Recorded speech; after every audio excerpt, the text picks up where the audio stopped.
Oi, eu sou a Carmen, vulgo Senhora dos Corvos, e hoje estarei compartilhando com vocês o processo de criação das minhas artes e ilustrações.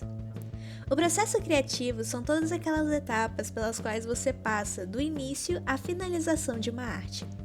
Esse processo pode ser feito de várias maneiras, ele pode ser mais fluido e flexível ou ele pode ser linear, com etapas bem definidas. Mas é comum que cada um desses processos passe pelas fases de concepção, aonde surge a ideia da arte, o refino, aonde a arte começa a tomar forma, e a finalização, aonde damos os últimos retoques e finalizamos a ilustração.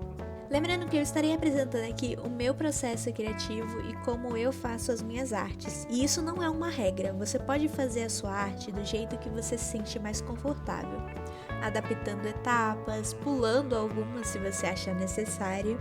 Apenas divirta-se na criação de seu projeto. Enfim, hoje eu estarei usando essa arte que eu fiz do Carminho como exemplo e guia. O Carminho é um dos personagens do KSMP, um servidor de Minecraft de VTubers brasileiros que está sendo streamado aqui no YouTube e lá na Twitch. Ele é um ovinho e é cheio de energia e todo serelepe. Logo que eu decidi fazer esse desenho, eu já comecei a fazer um estudo de como é a aparência dele, coletando sua paleta de cores, os detalhes que pudesse usar, referenciando. Nessa etapa eu também decidi fazer ele numa forma mais humanoide, então eu fui atrás de características, de roupinhas que eu queria. Por algum motivo o Carminho me lembra muito essa estética Goblin Core, essa mais PA e tal, acho que é muito pelo chapéu de cogumelo dele. Nessa etapa eu também dei uma boa olhada em como eram as artes oficiais e como eram algumas fanarts, para ver como a comunidade estava representando ele, para eu não fugir muito do que já é conhecido e não ficar algo totalmente fora de contexto. Sempre que eu tenho uma nova ideia, eu geralmente faço rascunhos livres ou então eu anoto, para eu não esquecer ela e também para liberar espaço na minha consciência para eu poder focar em outras coisas, porque eu geralmente fico pensando naquilo por muito tempo e isso acaba atrapalhando todo o meu processo de criação. Depois que eu tenho todas as informações necessárias e já tenho uma imagem definida do que eu quero, é hora de começar a fazer os rascunhos.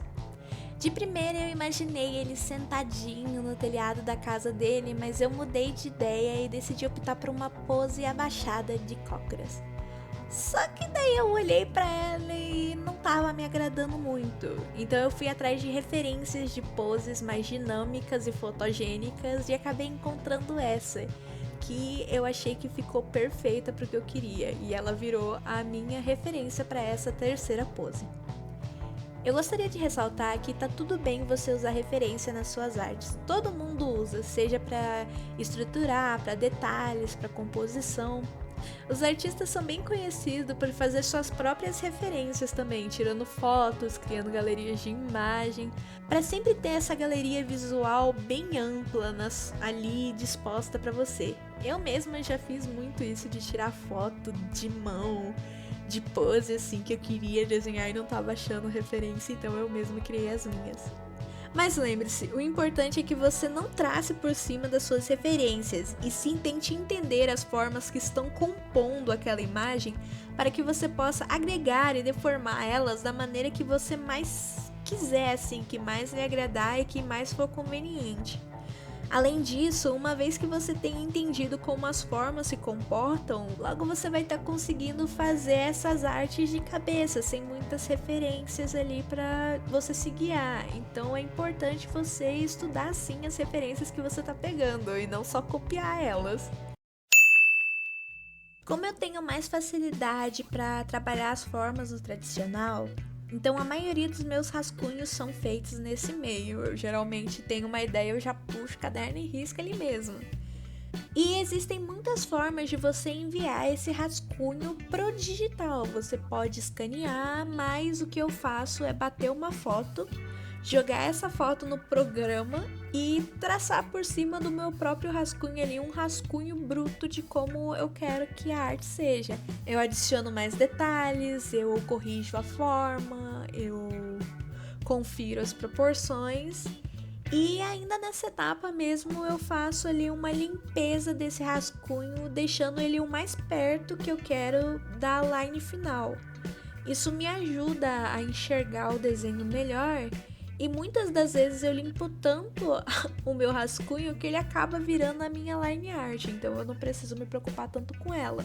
Mas hoje não é o caso desse meu desenho, já que nele eu fiz a line art sim por cima do rascunho. A line art pode ser uma das partes mais demoradas e mais essenciais de um desenho. É claro que essa não é uma etapa tão essencial assim para aqueles artistas que têm mais domínio de cor e que conseguem blocar elas muito bem e também fazer os contornos com as sombras e com as luzes. Mas como parte da minha inspiração vem dos mangás, eu utilizo muito as linhas para fazer esses contornos, separações de formas, e eu tô constantemente estudando para entender e utilizar elas da forma mais coerente e interessante possível. Porque a linha ela tem que ser constante, ela tem que ser fluida, não pode ter muitos remendos, ela também não pode ser muito riscada. Mas depende muito do estilo de cada artista. Eu gosto da minha line bem limpinha. Eu também arrisco algumas mudanças de grossura, deixando elas mais finas no centro e mais grossas no exterior. É chegada a hora de colorir e nessa etapa eu gosto de primeiramente determinar ali aonde vai cada cor. E depois que eu escolhi aonde cada cor vai ficar, eu começo então o preenchimento e a coloração das partes separadamente, sempre começando pela pele e o rosto e depois indo para as outras partes. Eu faço isso porque é mais fácil e depois se eu quiser mudar ou corrigir alguma coisa, também é muito mais simples e não corre o risco de eu acabar borrando alguma coisa que eu já tenha concluído. As sombras e as luzes de maior destaque ficam ali por último, quase no finalzinho, já que como eu tô começando a explorar só agora essas áreas, tô ainda criando um pouquinho de confiança nelas. Assim como o fundo, que antigamente eu fazia fundos bem mais simples, focados mais em cores sólidas e degradês, mas hoje em dia eu já tô começando a arriscar ali uma vegetaçãozinha e eu tô até gostando de como tá ficando o resultado. E com o fundo finalmente pronto, essa é a nossa arte final. Uau, eu realmente gostei muito dessa arte, como tudo ficou.